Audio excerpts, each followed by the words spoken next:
So there was things that I was maybe going to be interested in, and then some really seedy sexual stuff. Just kind of coming in on this. So welcome everyone. You know, I know what that's going And thanks for coming. Thanks for having us. Great venue here at the, I'll just tell these people, in Teignmouth, the Folk Preservation Society. And yeah, absolutely lovely space to be in. So thanks for coming out, and I'm curious initially to find. Yeah, it's working. I'm curious to know what brought you here. I mean, these guys, I guess, you're kind of here by default, aren't you? But well, yes, well, we are by default, but also I was very, very excited about the thought of you coming. Yeah. I'm really curious about what you want to talk about. yeah, cool. Yes, all right. So yeah, what I'd like to start, if that's okay, with just kind of finding out what it is about this subject of natural law that actually attracted you. That would be kind of a good starting point. So if anyone's got any thoughts about that, and why you came here, why you're here. Well, I think, You go first, you know. but for me, I don't know what natural law is. Curiosity. Curiosity. Oh, amazing. Have you finished your show? Yeah. For me, I kind of came because I just got in touch with Andrea this week, and I live in Dawlish. And I said, "Do you want to meet up?" And she was like, "Oh, yeah, I'm coming to Teignmouth." Yeah. So I came more to meet up with her. Yeah. But I resonate with natural law because to me, natural law is something that feels very obvious to me. So I'd be interested to see if it's aligned with your Natural law is obvious to you. Yeah, like for me, it's really obvious what seems like natural law and what, you know what I mean? What's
it's the natural order of things.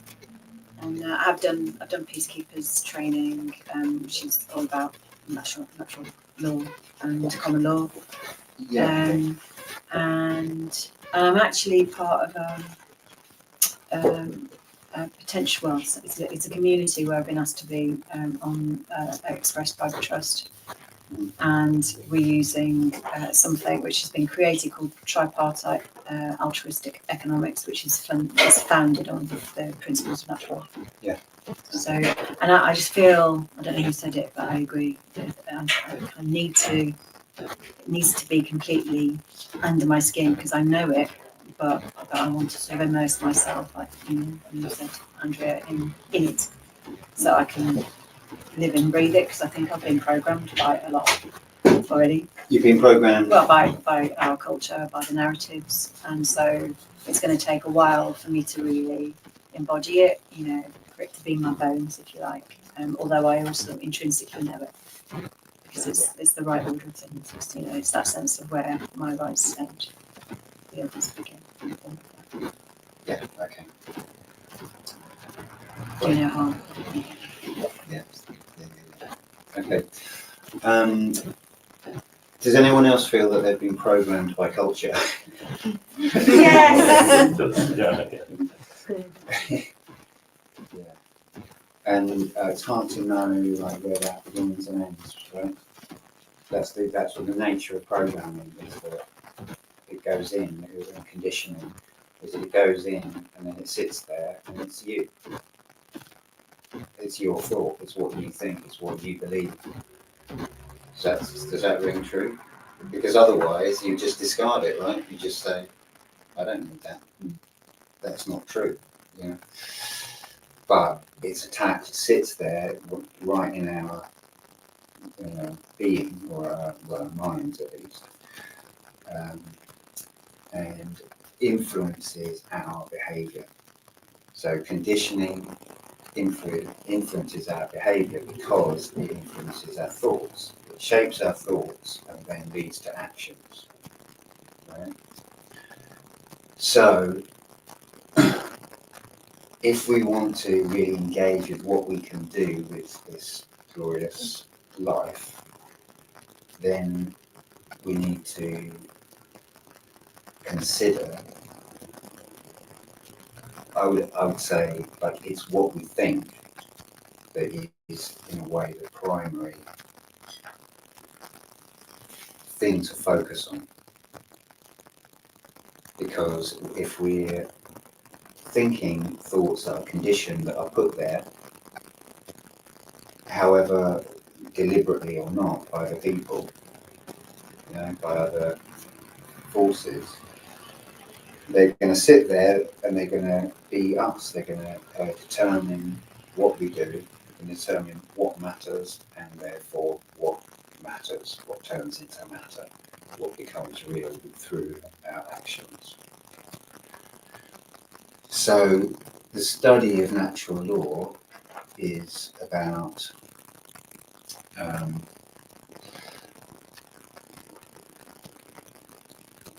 really, for me, I mean, a simple way of thinking about it is enlightenment.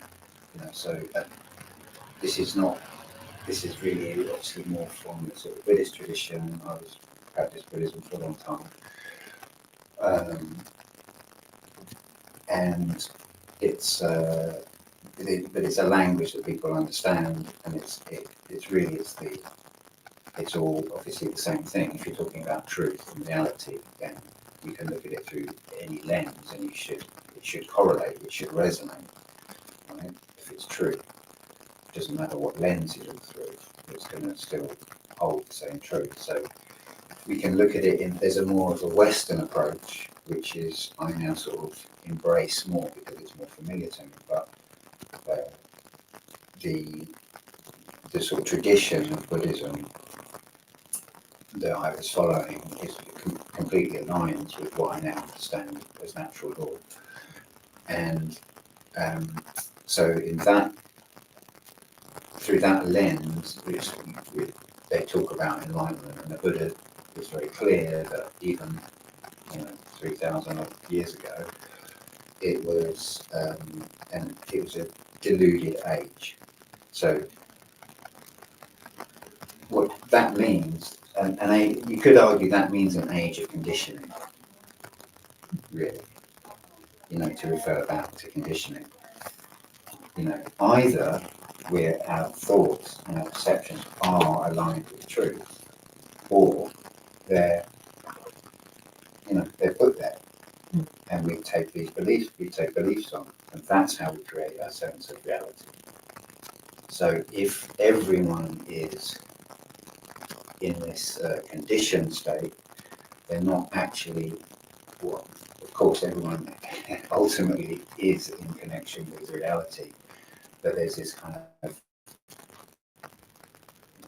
mind control, you know, kind of hypnosis. So you're not really seeing, you're not having a direct connection with reality because of all this conditioning. So that's what the age of delusion, which Buddha spoke about, that's a different way of thinking about it. So enlightenment is peeling away delusion. Yeah. So it's like taking away what's not true, and so that you're left with what is true.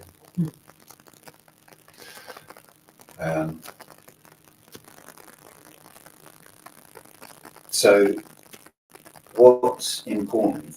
This is a question I'd like to kind of move on to. I'd really like to know from you guys what is important in life.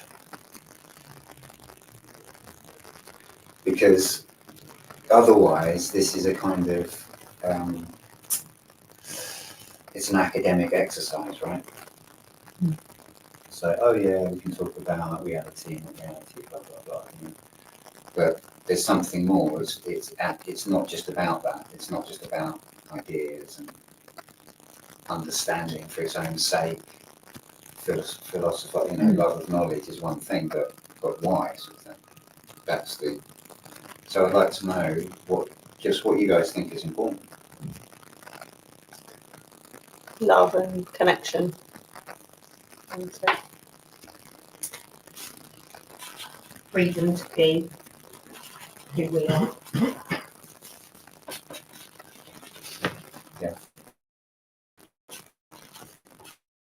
The pursuit of happiness.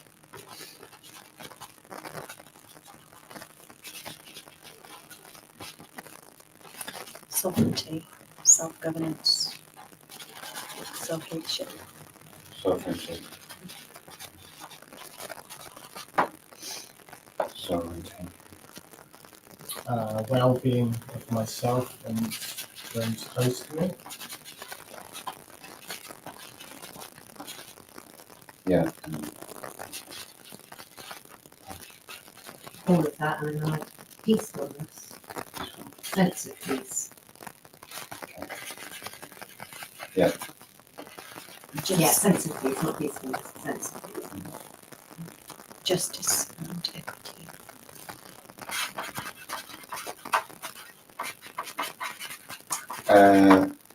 I'm curious about the sense of peace.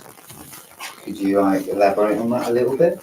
Yeah, the peacefulness feels a bit blanket, like everyone has to feel peaceful, but actually sense of peace is you can have a sense of peace even in a thunderstorm or even in a war zone. So it's equanimity. That's the right word, yeah, maybe, I'm not so familiar with that word, but yeah, it's more Well, like it's kind of what you like just said. Described. peacefulness, yeah, so everything else can be naturally Yeah, chaotic and mad, it's not like everything has to be all peaceful and nice. That's what Yes. Okay. Yeah. Right. Does that relate to sovereignty? Do you think? I mean, because sovereignty is an interesting one because probably it's not a word that a lot of people use a lot. So you could look at what it means, perhaps. Because it's understood in the context. I mean, it's so central, in my view, to natural law that it's really worth looking at it, looking at what actual root etymology, and also the way that it's come to be used and understood in the world, and what that says about our sort of current, state. So sovereignty, the root is very simple. Sov is the same root as super, it means above, basically. Superman, so it means above, and then reign, sovereign, above rule. That's what it means. Above rule. And that is really absolutely central, key to understanding natural law. Because the more that you contemplate it and think about it, the more I hope you will realise that you are above rule inherently. Yeah. It's just an undeniable fact that actually you cannot be controlled. You can be violated, coerced, etc.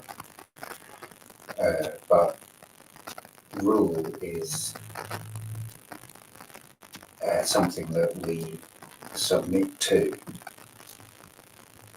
It's not something that, and even so through the act of submission, that is actually demonstrating our inherent sovereignty, because it is we who deign to submit. Right? See that? Yeah. So it's kind of oxymoronic. The concept is like, okay, yes, I submit to your rulership, and only because I'm saying that. No one else can do it. No one else can say that. Only I can say that.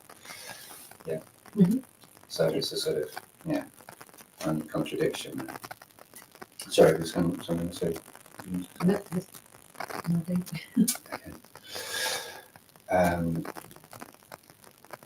So I think this is, so I'm sort of segueing slightly into this as not just of the mind, because this idea of a sense of peace, or then I said equanimity, is, for me, is completely aligned with, well, it's one really with sovereignty. It's without really feeling into your actual inherent, you could say inherent right, you could say inherent value, inherent life, inherent freedom, all of these kinds of things like that you possess. And it's kind of inarguable. It's like you can do anything, right? You can do whatever you want. It's obviously you're free. It's so obvious when you really feel into it. It's like, okay, I can do. I have complete free will. And feeling into that, that's, I think, the sort of the spiritual aspect, or a part of the spiritual aspect of how we relate to natural law. And it comes out of the intellect and it comes into an actual sense of, a right to be here. And the conditioning, so much of the conditioning that we've all received, and this is from, every angle really, is to sort of reduce the sense of our right to be here. It acts to that, it has that effect. It leads to the feeling of like, oh, there's no room for me, oh, I've got to pay rent, oh, I've got to do, it's not enough to just be, and and even just down to like basic self-esteem, am I good enough that people like me, can I write a song or whatever,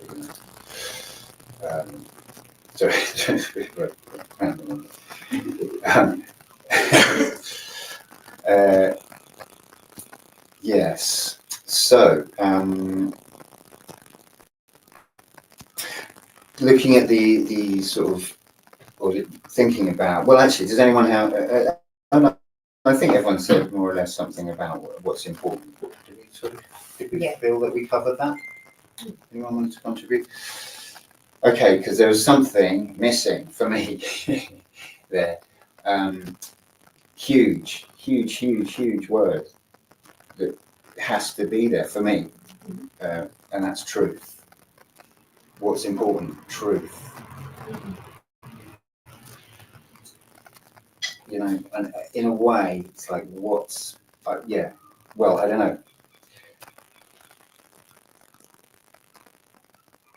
If we go back to, so curiosity, you said, there's you're here because of curiosity, and I was like, yes, you know, because curiosity is, in a way, the key for us, you know, like a computer or a machine can kind of find out facts, sort of thing. But for us, it's curiosity that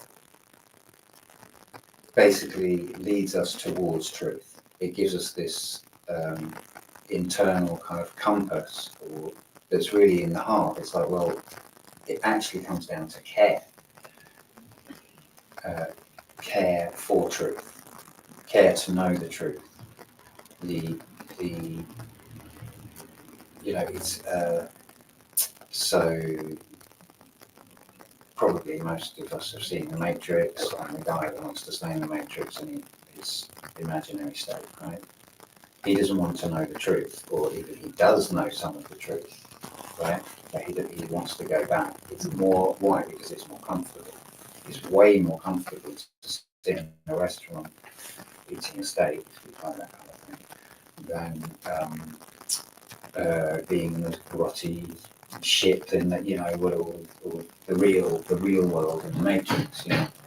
Yeah, it's way more comfortable. And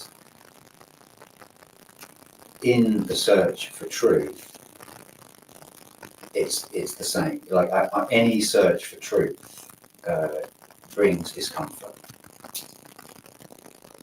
because what we're doing is pulling away layers of conditioning. So if we start with the idea I've been conditioned, then we can lead to the idea I'm going to seek truth, and that's not going to be comfortable. Obviously, because I know that I'm carrying beliefs which are not actual representations of truth. They're not my direct. You know, they're either not my direct experience of truth, or based on that, or they're accepting someone else's version of truth without actually looking at it, without actually choosing it. You know, because it's fine to say, well, you've got experience in something, I'll take your word for it. You know, it's fine to a degree. It's fine depending on the vibe, you know, on the resonance. Do you feel that person is trustworthy? Do you feel that they do know what they're talking about? All that kind of thing. But the whole thing of conditioning is that we're carrying thought forms and beliefs which we've not chosen, you know, because because it starts so young as well. I mean, it starts from day one or before day one, and you know, as we probably get into it, also arguably, very arguably, you know, it goes back long before conception, when we're talking about patterns of thought, patterns of behaviour, patterns of ways of being in the world, patterns of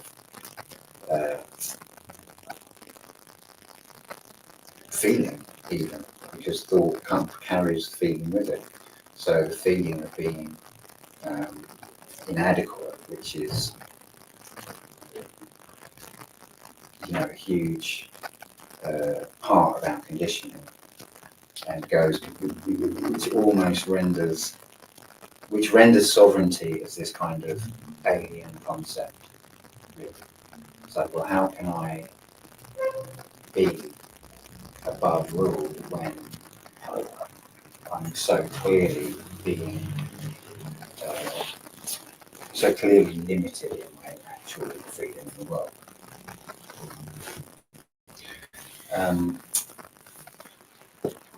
Any thoughts? I always think it's Questions? helpful to have to just check, because in the word belief is the word life.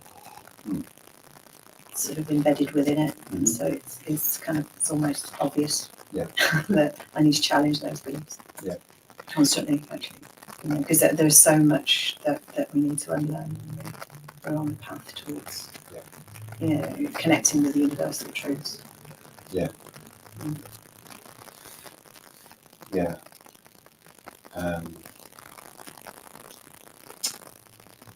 Yeah, someone said to me recently, I need to change my beliefs or something. I can't remember the context of that. But I said, well, why don't you just get rid of beliefs and just find out what the truth is.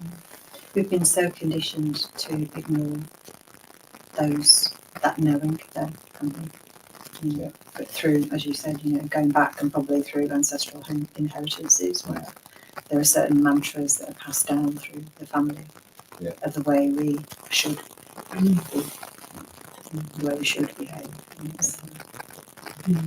It kind of feels though now like it's a really potent time. So there seems to be, a much bigger awareness of the lies, the layers of lies that we've been exposed to for centuries. Yes, I mean that's an interesting kind of ongoing debate, isn't it? It's what it's like everyone has their take on what the consciousness of humanity is. It's well, a little bit hard to know, really. It's nearly 8 billion perspectives on that. Exactly. Yeah. Because we're all unique, limited edition humans. So We're all unique, limited edition humans, Yeah. so we're all going to have kind of a bit of a unique take on that. yeah, There are lots of people as well, though, aren't there? Like you were saying about the Matrix, Mhm. that don't want to see, aren't they? Because it's like really obvious, like you said. But if you don't want to see, you won't see it. So you can ignore. I find myself sometimes doing that. Something's, you can suddenly become clear about something that you realise you've been ignoring your whole life. It's like, Cognitive dissonance. how did I miss that? The cognitive dissonance. Yeah. And there's a lot of people. It is much more comfortable, isn't it, to just stay with their life. well, yes. Well, not for me, but it can be, can't it? And still I'm not seeing everything, am I? So I must be comfortable with the lives that I'm still living. Right. Well, it's Some degree. difficult. This is the thing, is that it's not just like conditioning of the mind that we're in, but there's a kind of this soup of all the conditioning, and then the behaviours that derive from that, and then the expectations on the individual because of the patterns of behaviours. So we, like there's a lot of things in this world that they're very difficult to ignore in terms of like trying to actually align with truth, and to be, to do what's okay, which is,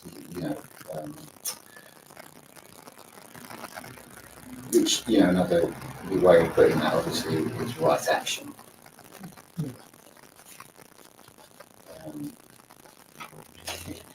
I just feel kind of compelled to say that right now, in this very moment, we are all living in the aggregated effects and consequences of our collective actions, even back generationally, so far. Aggregate. Everything all together. Oh, okay. Is aggregated. So where we are right now as a society is the consequence of everything that's preceded it. The actions. And we're in chaos, aren't we? We're in an absolute bloody mess. And what I like about the whole idea around natural law is it can, you know, if you can acknowledge that we are where we are as a result and consequences of all the actions that have gone so far, okay, up, maybe we could look at a change in the way we act. You know, there's like,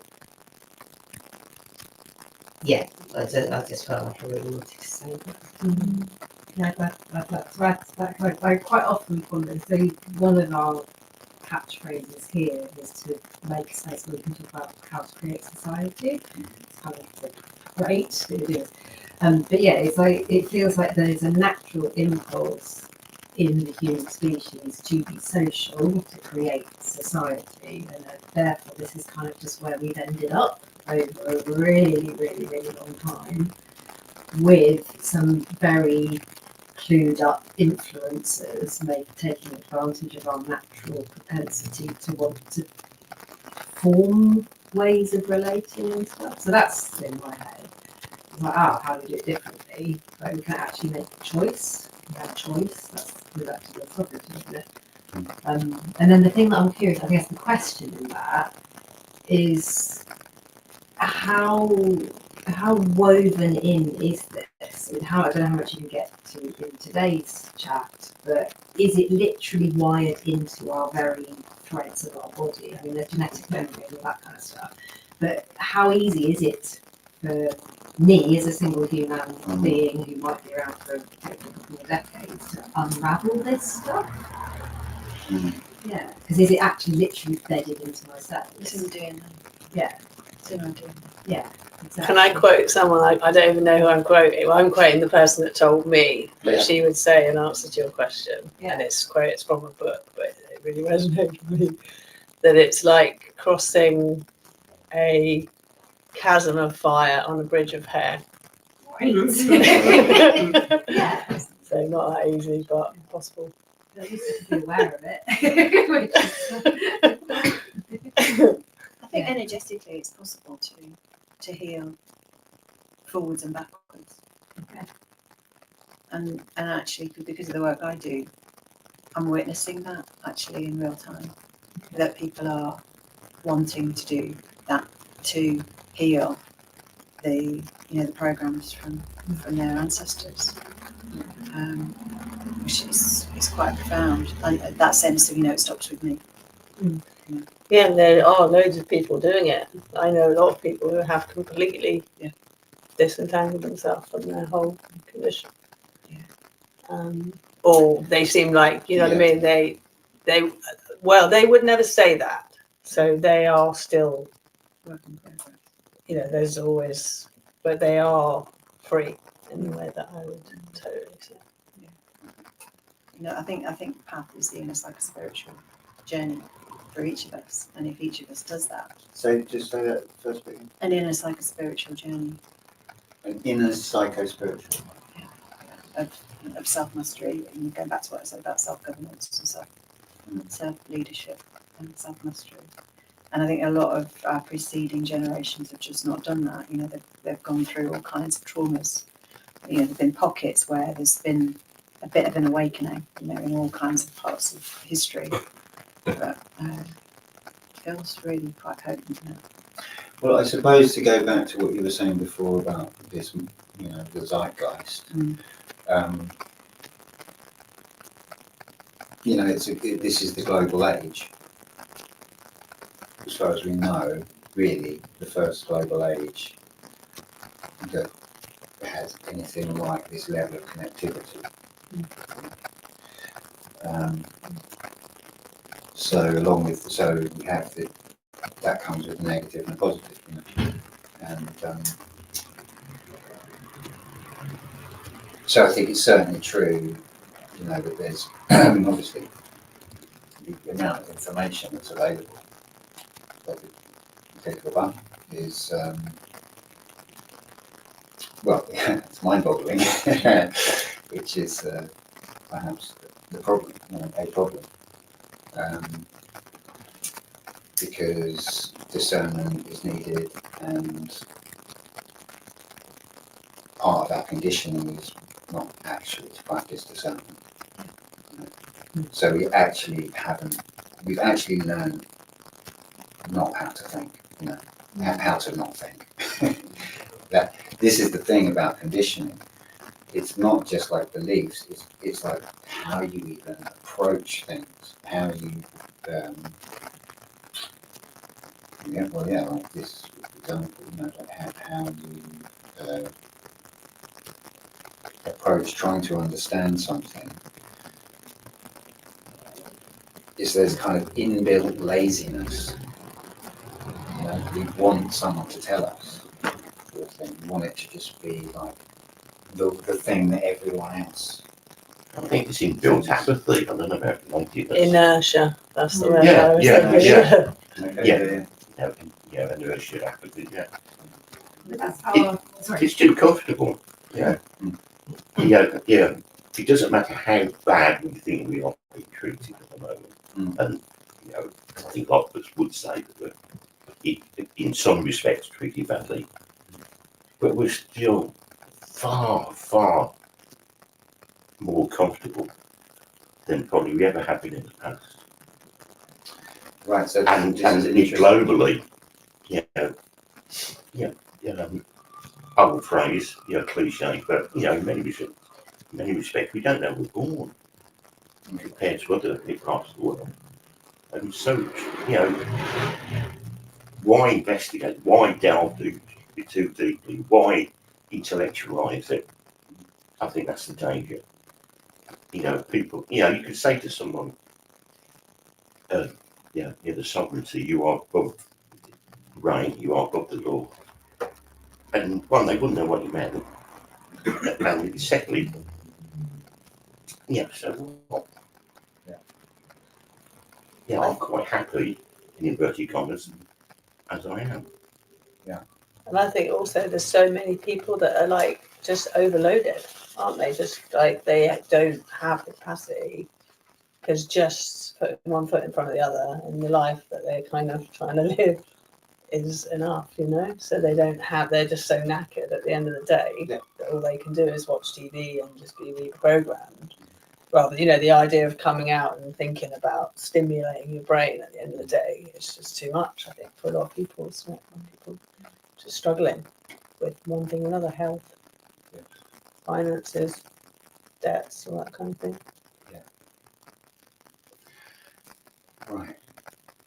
So, should I just carry on and go straight to? I just kind of had a thought we could have a little break, or is that not the idea? No. Fine. Okay. Cool. So there's a few questions there about. For me, one is about this idea of people, where people are at. It's like there's a sort of question of like society. What is society? How does it function? How can we expect any change? And this comes down, I think, to levels of consciousness. And it's like, so that meaning what we are conscious of and what we're not conscious of. And I guess ultimately we are. Can we get a monster verse? Oh, that's the last thing we want. Drink or is I don't know. You get those monster drinks, is that what they mean? I don't know. Monster Oh, monster Yeah. first. I had monster verse. Yeah. So, Yeah. we've already got that. They probably must mean those drinks. Yeah, and so what this comes down to, I think, is Should we ask them if they want to join us? They're right there. Maybe they do.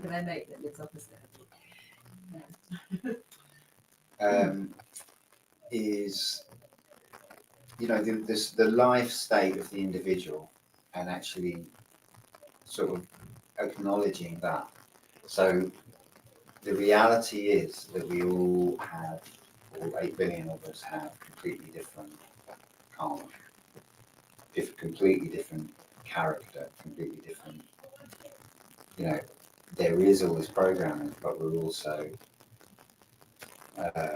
somehow in a different level of consciousness, a different connection with the truth,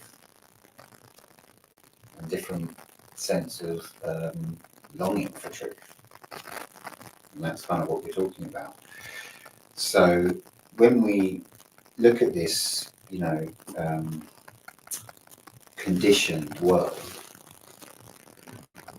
and the depth of the conditioning, then really what we really have to do is be realistic. Look at the actual.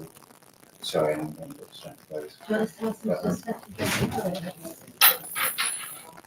so I'm not very good when I am talking. Had to do a whole gig like that last time. Thanks. Yes, so there's the reality of the individual that you're dealing with, or let's say we're talking about groups of people, how different people act. They're in this rat race kind of reality, or whatever. So the questions that come up around that are, well, what can I do? What can I? And there is the sort of like question, well, what's the point? What's the point of me doing anything, trying to do anything? And so the first step when you're trying to solve a problem is to understand the problem.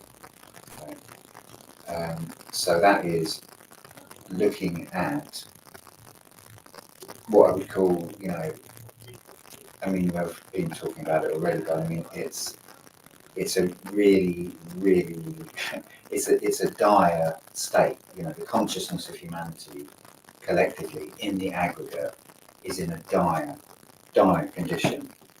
That's the reality. There's, but I think, we're not connected with truth, and we don't care.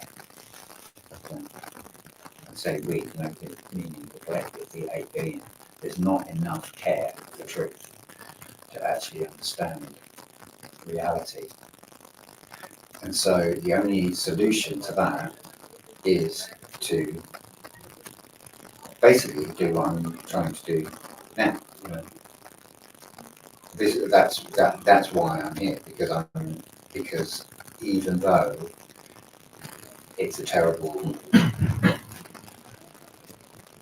it seems like depending on your perspective, obviously, and perhaps once removed on any given day, and who one happens to encounter and all that sort of thing, it can seem like an absolutely hopeless task.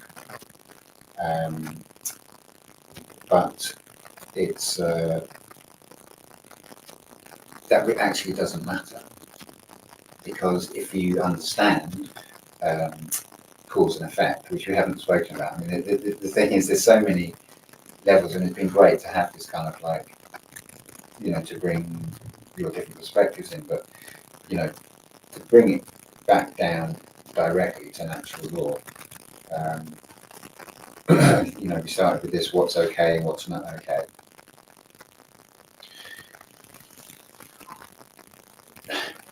Really, natural law is the way things are, the way things occur, the way in which the universe operates.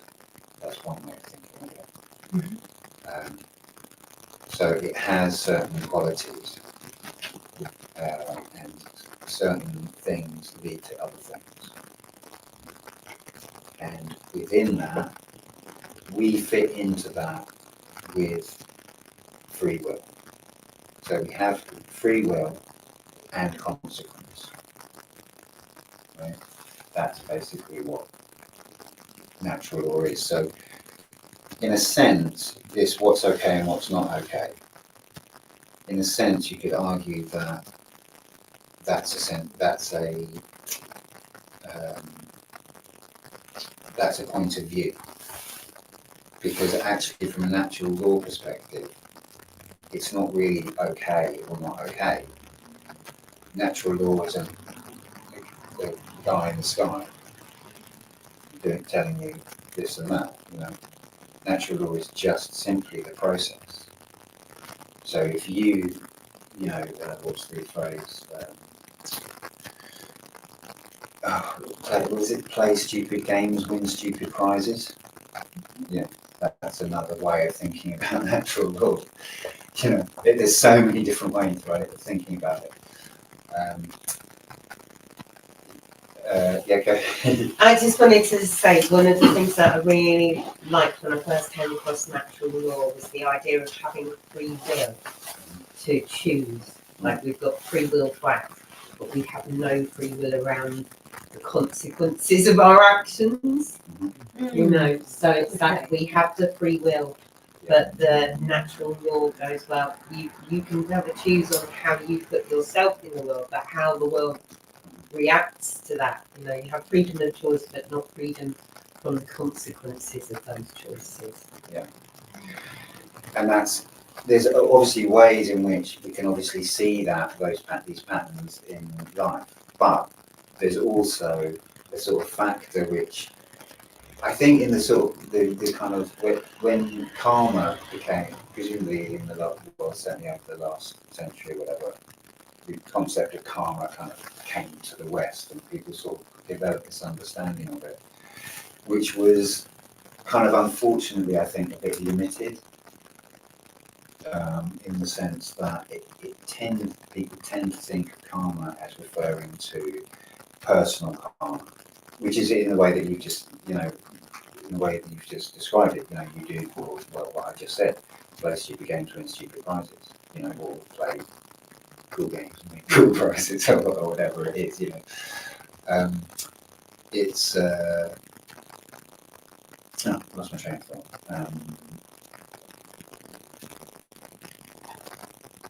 Yeah, completely. That's gone. You may come back. Can I share, because when I said what's okay and what's not okay, I was feeling to me, so it's not anyone in the sky kind of dictating that, but it's like my feeling inside of what feels like the natural way of moving and what's definitely not the natural way of moving, and what I can see in the world that people are often very disconnected from that, and I can see in my earlier life how I was completely disconnected from that, and my mind was deciding everything. What's a feeling of movement like coming through me kind of thing. Yeah, so yes, moral alignment is like obviously a huge part, and it's a huge part of how I was thinking of this when we were talking about the sort of rat race lifestyle. Is that as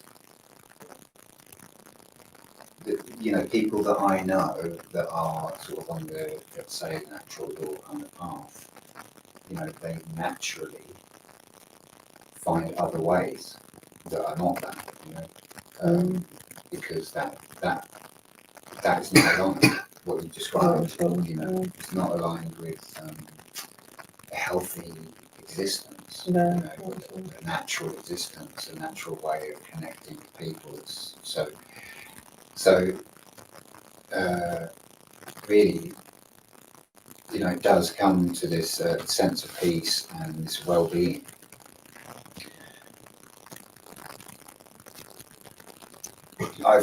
Since I've really been really started to make a study of natural law and really immerse myself in it.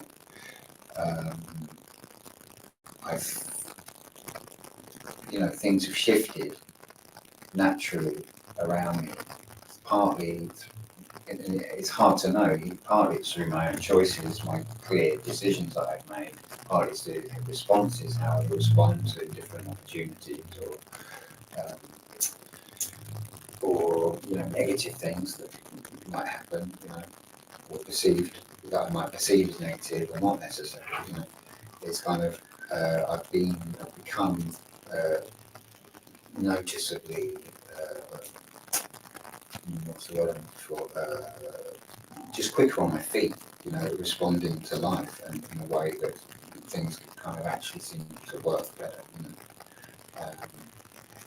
But to get back to the question of karma and cause and effect, this conception of karma as being, you know, the sort of instant karma, or like I do a good thing, so a good thing happens to me, kind of thing.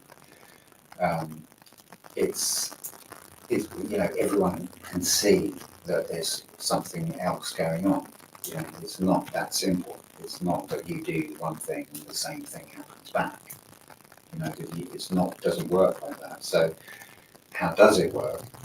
Basically, there's the simple way, and this is again from Buddhism, is of thinking of it, is that there's a what you could call a sort of well, they call it a manifest effect, which is the one that you see directly, and then there's a latent effect that goes out, or you could call it a spiritual effect, or a hidden effect. You know, for example, you do something, you know, that obviously harmful, and you can see the effect in front of you, but you don't see the emotional effect that comes on and echoes out into wider society. But so when you think about all the effects, you know, that have been, you know, on this planet, it's, yeah, again, mind-boggling, and it's basically impossible to fathom that. It's impossible to get to an understanding of how things are interwoven in the world of effects. And obviously karma works in such a way that seems to work in such a way that some people will always seem to get away with things, you know, or some people always seem to have a hard time, or bad luck, or whatever.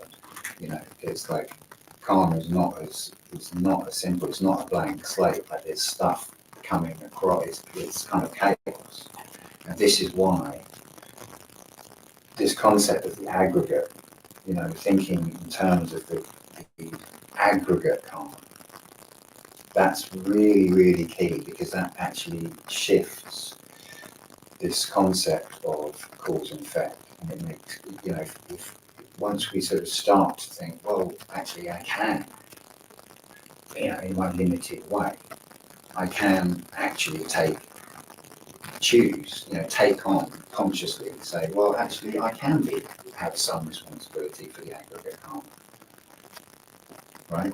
It's like, why not? I'm a 1/8 billion, you know?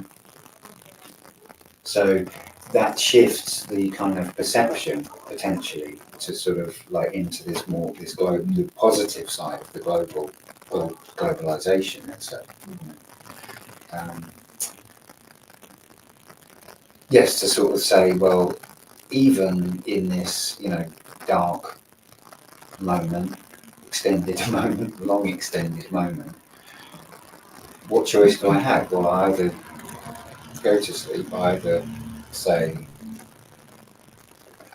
I'm comfortable, you know, I've got a cup of tea, you know, seat and roof. Or I can say, this isn't right. You know, the way this is, this aggregate game that's being played, let's say, if you call it that, dance that's being played on this earth, is not good enough, you know, and it could be more, infinitely more than good enough. It could, you know, I'm sure we all can imagine, you know, do maybe try to imagine, you know, and this is a huge kind of key in part of our conditioning, is to not imagine, you know, to shut down and to think of even worse futures, you know, that are presented to us in films and etc. You know, this is kind of, you know, arguably that's conditioning that, you know, is kind of consciously limiting our ability to think, well, what if things were very, very different? What if we really took wrong and right seriously? Because when you say, this is a shit show or whatever, that's arguably what it comes down to, because we have this what's okay and what's not okay, and we can say doing harm is wrong, violating someone's rights is wrong, whatever. But it's like taking that to heart, taking it seriously, each as an individual, and so doing what you can. That's what the 1 billion, 8 billion is. It becomes not just a nice idea, and not just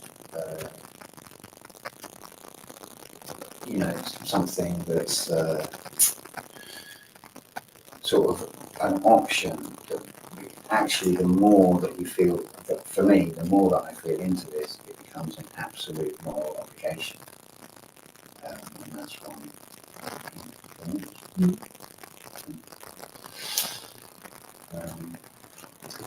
Not sure how long I've been so far. It's 5:05. So you're going to go to 5:05. Yeah. Well, yeah, I'm happy. So what you're, depending on what you're saying then, is that we're all 1/80th billionth of humanity. So we need to get to a tipping point. Yeah. And there's more of us than them. Yeah. Ultimately, yeah. And how do you do that? Well, by communicating. In an age of delusion, the only solution is to communicate truth, to talk about truth, to see truth. I think you can radiate truth as well, Yeah. can't you? Because I don't.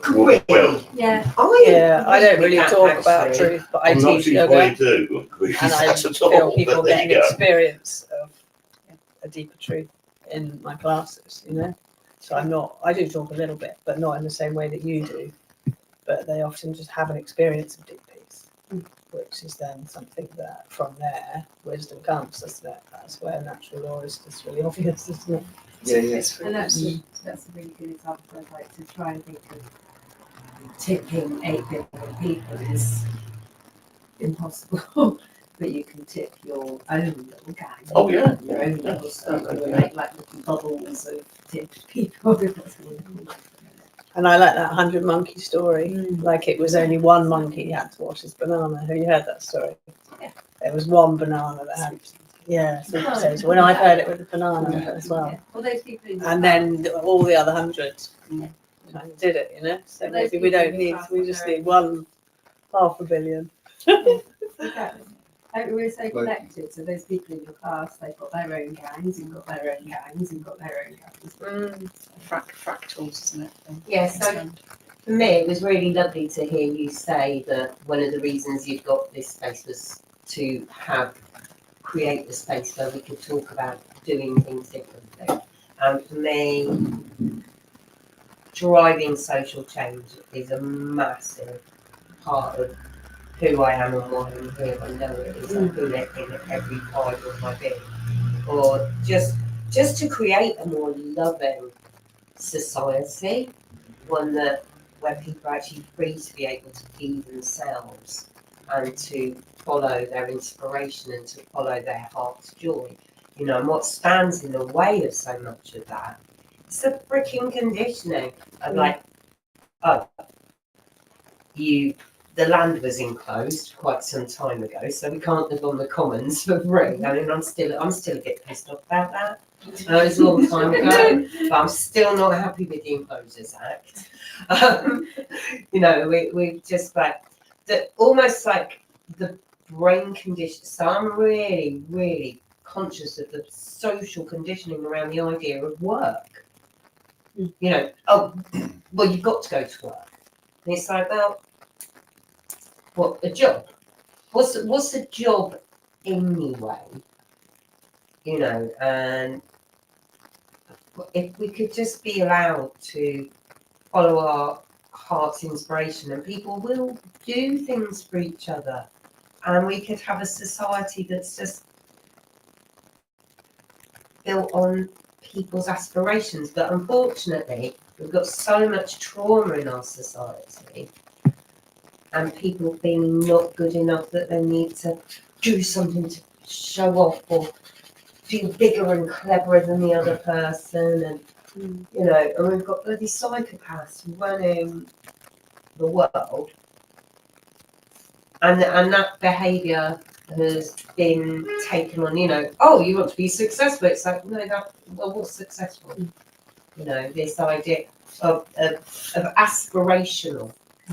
You know, when in actual fact, I'm quite sure that most normal healthy people would just like to be able to be with their friends and family and share food, know that they were secure with somewhere to be, they could sleep somewhere safe and warm at night, and that their children were warm and their friends and family could be with them. And I just think that so much of everything out there is a distraction away from just that sense of inner peace you were talking about. And I really do think that having an understanding of natural law and an understanding of that moral compass, and that your intuition and inspiration is there to guide you, is really important. And I'm really glad you put this that we talk about things like this.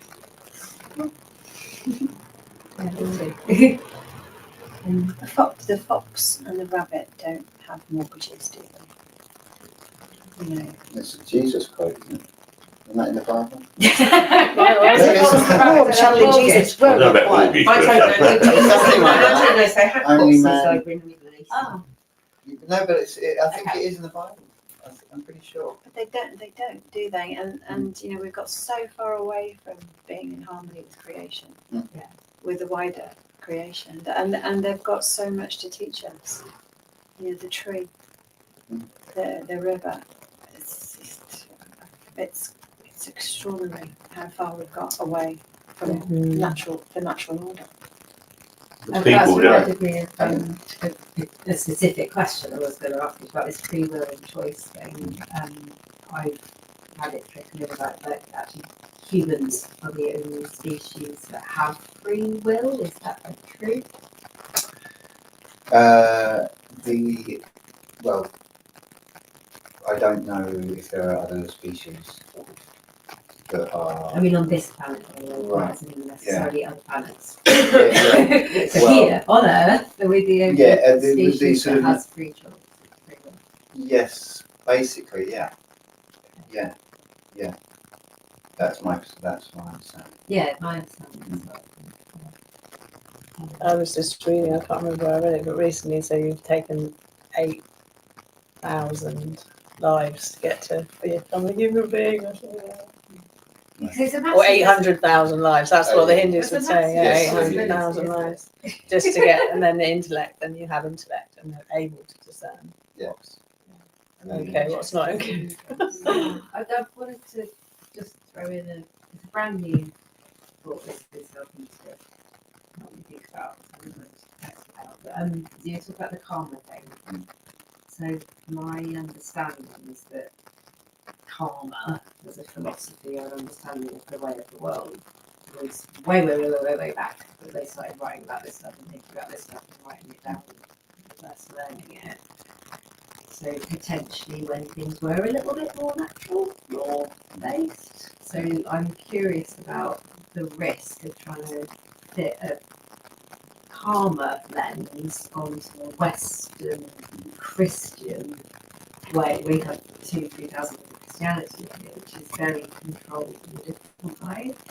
So it's almost like my brain, well, the laws of karma aren't going to work here. Consequence. So they are going to work, but they're going to be skewed and weird and wrong, because actually there's so many times where somebody, if they were being led by karma, would end up with this consequence, but then this person over here slides in and goes, oh no, it's all right, we're going to rescue you from that, or we're going to buy out that situation, or we're going to change that. So we've got too many humans messing with the rules of karma.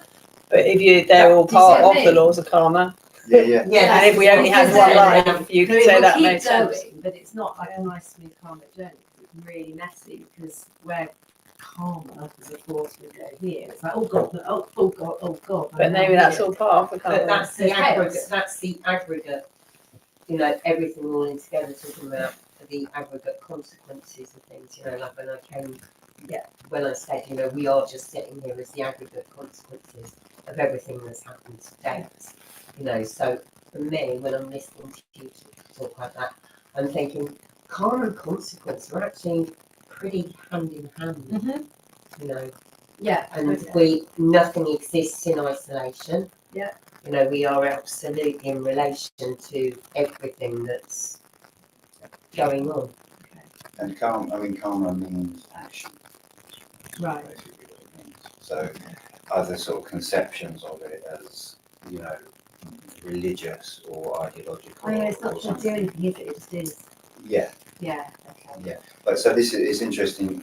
I mean, my understanding is slightly limited, but as I understand it, it's worth considering the concept of karma and dharma. Okay. Yeah, it might because dharma, as I understand it, is more about your relation. So it's more to do with this moral compass and what's okay and what's not okay. You know, so it's when dharma is about your relationship with karma. Okay. That's kind of my understanding. So when people, I think it can seem a slightly, you know, pedantic distinction to make, but sometimes people kind of say something like, you know, oh, natural law, that's when you do no harm. You know, it's like, well, no. Let's just be really clear. Natural law is what happens when you do harm, and it's what happens when you do no harm. It's the thing that will happen. Like, do you know what I mean? It's the context. That's what natural law means, and that's kind of what karma also means. It's like the thing that it has this kind of you know, it's like the law of gravity. It's just there. You can use it for good or ill, sort of thing. You might work with it, or against it, fight it or not fight it. And as you said, you know, people are fighting it. You know, people are kind of fighting natural ways of doing it, and have been for a long time. And it causes a mess for everyone. So that's why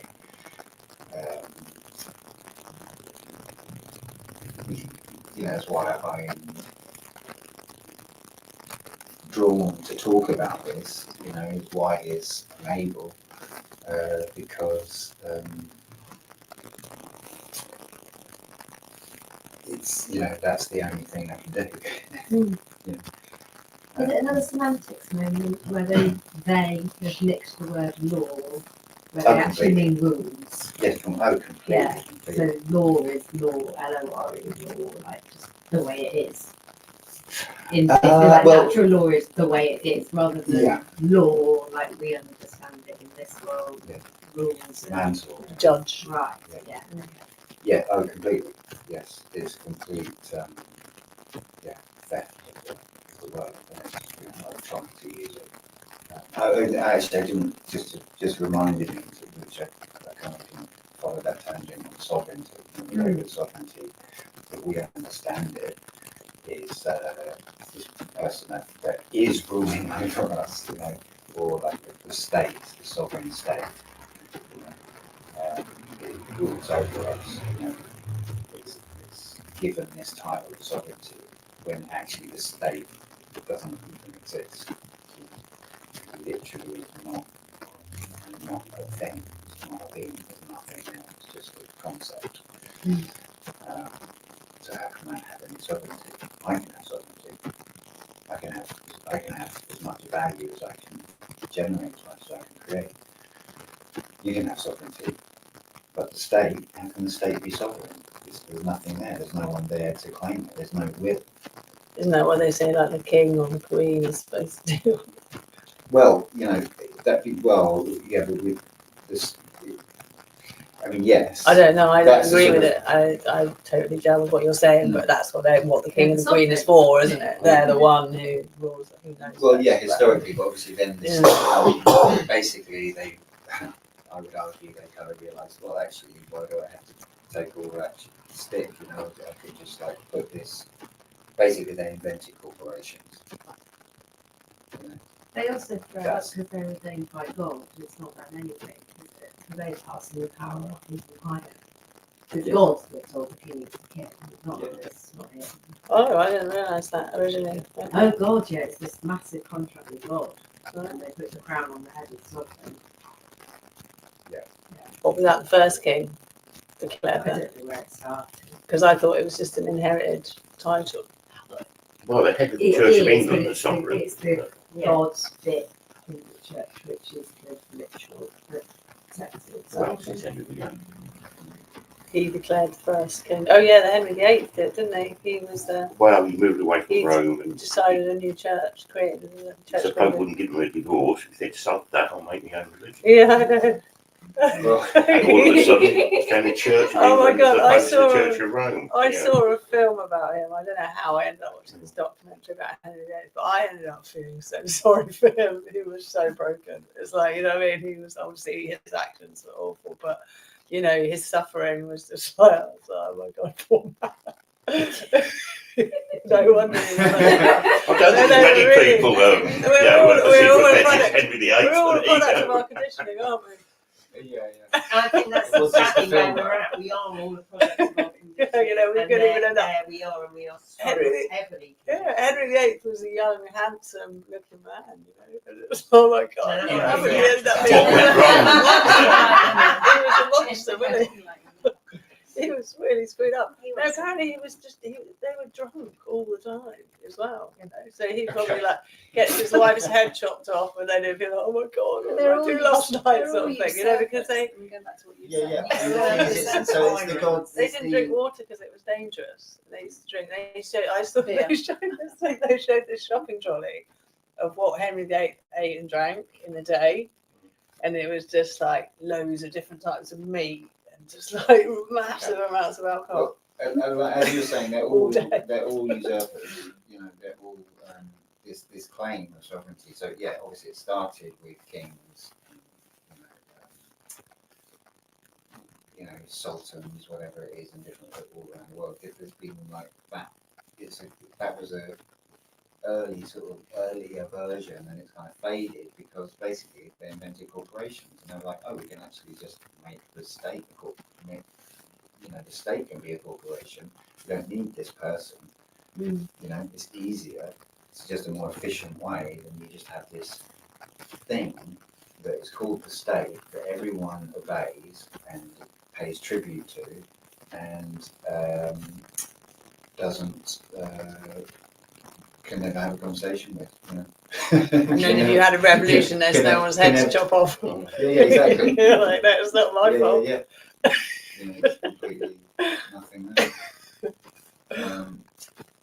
So that was clever, you know, and obviously we've seen, I mean, corporations, all the corporations, you know, are just, I mean, it's this kind of shocking, like, hallucination, you know, it's like, oh, you're a person, you're a person, you're a person, oh, and there's Coca-Cola, you know, and they're, you know, it's like they've literally kind of done this in law, man's law, you know, they kind of say, oh yeah, that's a person. Mm. You know, and the same way that you, I mean, you know, you would know a lot, probably more about this, that side of the way that people are kind of incorporated, that we are kind of incorporated in terms of our legal status in the legal system. Feel free So- to come back and do a full one on that anytime. Well, yeah, It's I mean, really interesting. It's a big rabbit hole. it is a huge rabbit hole, and for me, I've kind of steered clear of it because I've kind of gone, actually, for me, it's like natural law precedes the law, the sort of historical, you know, sequence of events within a given legal system. Mhm. So there is kind of like common law that's established, and you know, I mean, I'm not.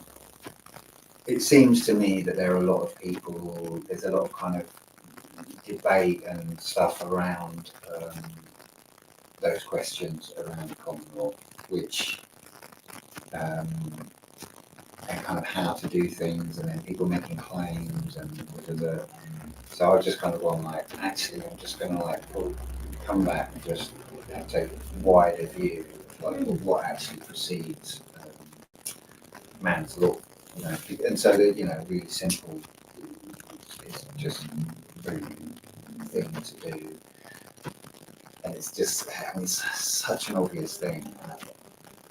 It's just a thought experiment, and it's kind of mad. Like every child should be given this thought experiment to contemplate, and it's just the island, or it's not even it doesn't need to be an island.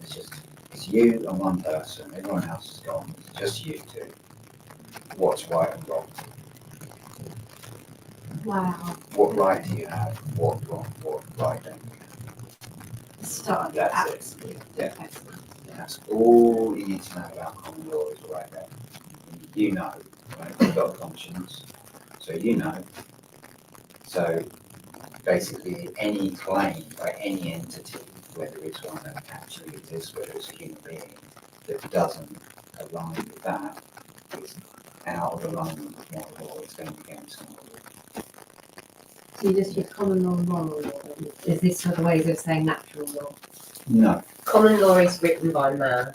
Okay. It's a man's law. Well, it's not necessarily written that, I would say. Okay. So is that the agreement between those two people, you and the other person? You're in your thought experiment to sort of do it. Yeah. Yeah. It's just really look at anything where you're like, is that right or wrong? You know, just think, well, would it be right or wrong if it was just me and you? You know, and then you have the answer. Mm. You know? So, can I charge you taxes, for example? Only if I could charge you the same and you end up with the same amount. That's great. Yeah. Well, only if you agree. Yeah, only if I Conditions, right? Yeah. You see. Yeah. So, can I force you to pay me taxes? You know. No. Right. Well, you can actually. You can do violence and all that kind of stuff. Okay, so I could coerce you. Coercing, yeah. Right. So now we have an explanation of the situation, right? Yeah. Okay.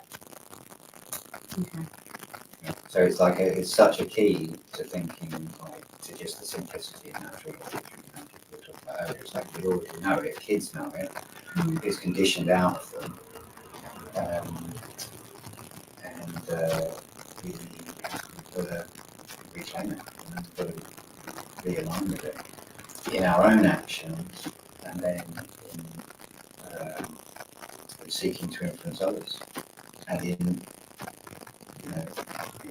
talking about it or acting in alignment with it. You know,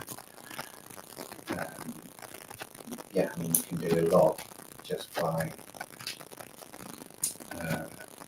like, for example, what do we eat? What do we, all of these choices, little millions of decisions we make every day. How we spend our money, that is a huge thing. That is an act. It has results. It has direct influence. You know? So there's no limit really to how much we can seek to align more with natural law. I always feel like the way we spend our money is really our biggest and most effective vote. Yeah. It's like every time we spend money, we're voting yes to what we're putting money on. You know, and we're going, yeah. And ultimately, that has a consequence. You know, we're funding whatever it is. You know, are we funding something nice? Are we funding something nice? Well, that's exactly what's happening in Canada at the moment. They just aren't buying American goods. Are they not? They're pretty, quite, what would you say, free thinking. That's a very broad statement, but the Canadians, because they were the ones, they did this huge truck convoy, didn't they, during the whole COVID thing? You know what I mean? They kind of stick their necks out, won't they, more than a lot of other nations. They get in the news for doing it, don't they, for something they believe in. They're like, no. We can, consciously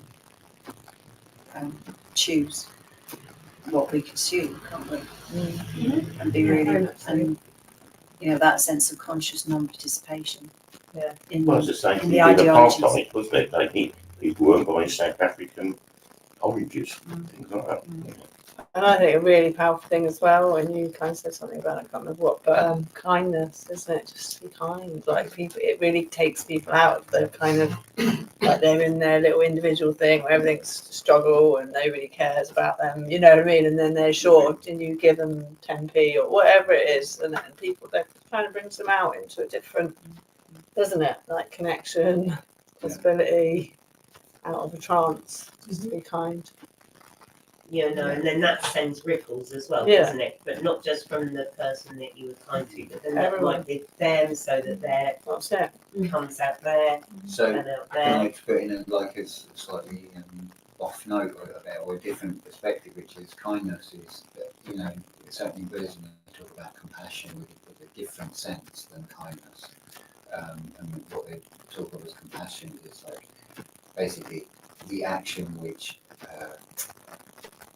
most aligns with that person's higher self, or enables them to bring that forth, which might be telling them the hard truth. Yeah, of course. Yeah, So it's not it always. might not be perceived as kind within the culture. It might be seen as, oh, that was a bit, a bit harsh there, or whatever. You know, but actually, it may be the best thing. So that's a different kind of different slant in what we actually mean. Tough love. Compassion, tough love, exactly. Mm. Yeah. So It may not be what you want to hear, but it's what you need to hear. And you're being told it because the person loves you. Yeah, yeah, No, yeah. it's really mean. but obviously that is often that can be received, you know,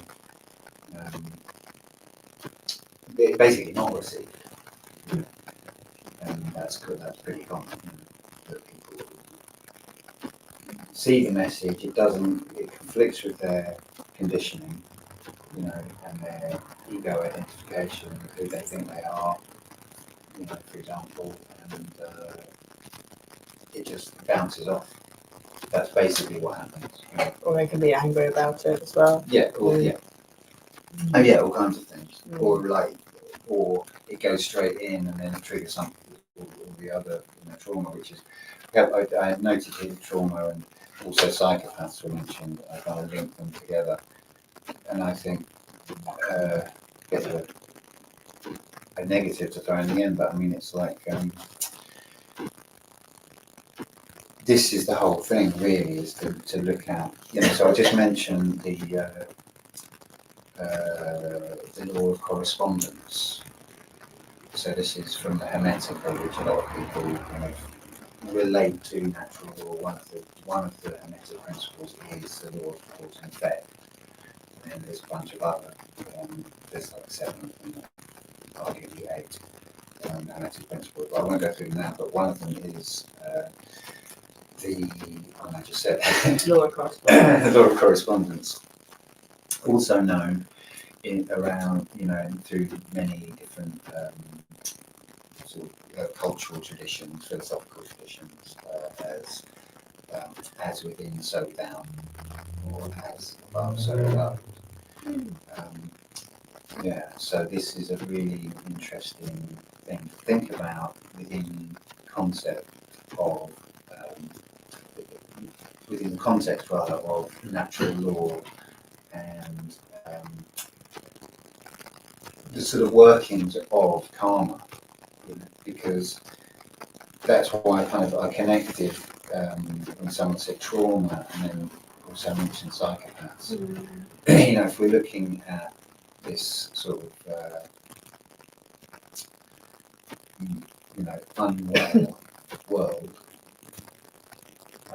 that's the macrocosm, you know, and we are a microcosm of that world.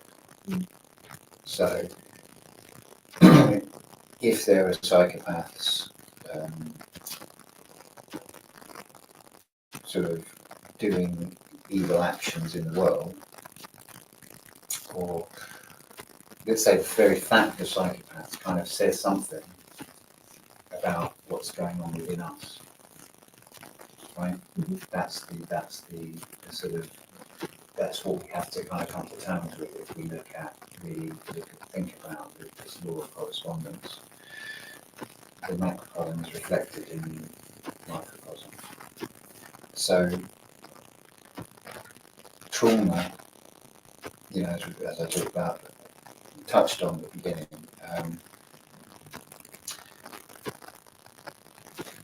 you could say trauma is part of the conditioning. It's the part where we don't look, sort of thing. Right? Like there's conditioning of like, oh, this is how I respond to this is what I believe about that, this is what I like to be proud about, shout about, you know, for example, this is like stuff that makes me feel good, you know, all of this conditioning, and then there's the condition where it's like, no, I'm not going to talk about that, but stop, you know? You start talking about, no, can't handle that. You know? So there are these dark areas of our psyches, and for me, you know, that relates directly to the sort of whatever we want to consider this kind of psychopathic aspect of our world. You know, it's a direct reflection of it. That's how I see it. You know, so the journey of understanding natural law is largely about looking where you don't want to look, you know, which is kind of so this is contradiction. I want to look where I don't want to look. Shadow. Shadow work. Mm. Yeah. That's really what I meant by the inner psycho-spiritual. Yes, exactly. Yeah. And as I was just, as you were saying that, I was thinking about Wayne, I think it was Wayne Dyer who said, if you spot it, you got it. Because it wouldn't be reflected back to you. Yeah. But it's interesting that is used also. I mean, it's great if you spot it, you've got it, but it's also that is used by people. It's a sort of it's a little trick of conditioning that people use to bypass responsibility. It's quite common actually amongst New Age types. Yeah. And therein lies a whole other rabbit hole. But sing about it later. Yes. Okay. Yeah. So we probably better wrap up. Any burning last thoughts or comments or anything? Wow, amazing, thank you. Oh, thank you so much. Great. Yeah. Brilliant. I've got one last thing I want to say is that I've been thinking about natural law quite a lot, and I just was like, kind of boiled it down to sort of one little phrase the other day. And I was like, don't take what isn't yours. Whether that be a physical item, somebody's life, somebody's right to freedom of sexuality. You know, just don't take what isn't yours and stay in your own business. Mind your own business. Yeah, but like not in a sod off. I'm not telling you what I'm doing. I mean, by literally mind your own business. Just stay in your business. What is your thing, your story, your narrative, your passion, your joy? And mind that. Keep your mind out of other people's. Stay with your stuff. And But some would argue that's totally in opposition from what you just said. You should be looking. If you mind your own business, you're blinkered. oh, I don't mean in a blinkered way. I'm when I say minding, I mean minding as in caring for. Right. Yeah. And it's kind of more of a play on words and concept of that. Okay. Yeah. Mind your own business. Yeah. I get you. Not that, but just Keep your nose out. not in a keep your nose out, but just mind yourself. Take mind and care of who you are and how you turn up, and stick in your business and interact with other people in a nice way. You know, I'm a big fan of something that I call loving selfishness. You know, which is basically the same thing. You know, it's like take care of yourself so that when you're full and well, you can have actually got things to offer other people. You can, you know, like when you're on the aeroplane and they say, and if you've got children, put your own gas mask on first. So that then once you've got your gas mask on, you're actually able Yeah, to yeah, help yeah. other people. So in that context of things, Yeah, does that I get it. clarify Yeah, it? yeah. And there's another thing similar to what you're saying that I resonate with is that, well, that's what I feel I'm trying to change the world from inside out. Like, I don't see, that's how I feel, that I'm trying to address my inner psychopath, be with all the different aspects of me and melt them into Bringing out natural law. You can say Yeah, into Without, the truth. without this inner work, you know, there's nothing to bring. No, but that's what I feel. Except For me, conditioning. my journey is definitely to go in and do that. Not that I'm not doing anything in the world, but it feels more my priority rather than going there as like a bath. It's like, I think it's where everyone's is this priority. here? I think it has to come first. Yeah. Absolutely. Not, Everyone's you can't- responsibility, but not necessarily you can't priority. just, you know, devolve into that, which, you know, can happen. That people are like, oh, I'm processing, I'm in a process. It's like, well, you know, at some point. Don't miss that person being mugged on the street next to you. Yeah, Quite a- exactly. Exactly. Well put. Empowered way to live it. Like, it actually, you've spoken so much about the conditioning. So yeah, it's just up to you. If I am able to be conditioned so much by my outer reality, then that means my body is plastic enough for me to recondition it in the way that I wish it to be. Yeah. Based Yes. on what feels right. Yeah. Yeah. Yeah, and what is right. And what is right. Yes. Yes. Not just what feels right, because that might be conditioning. What is right. Yeah, Yeah. Yeah. Yeah. Great. All right, Thank you. great. Thank you so Thank much. you. Great. Thank you. Oh, brilliant. Thanks for making a space where we couldn't sit It is and on the have a chat internet. about such Is anyone things. there? Oh, there's one. Great. Okay. Yeah, you weren't going to get many because that was the one time on the broadcast. Just on the end stream. Cheers. Bye. Did Mikey show up? That's the name. No, he wanted to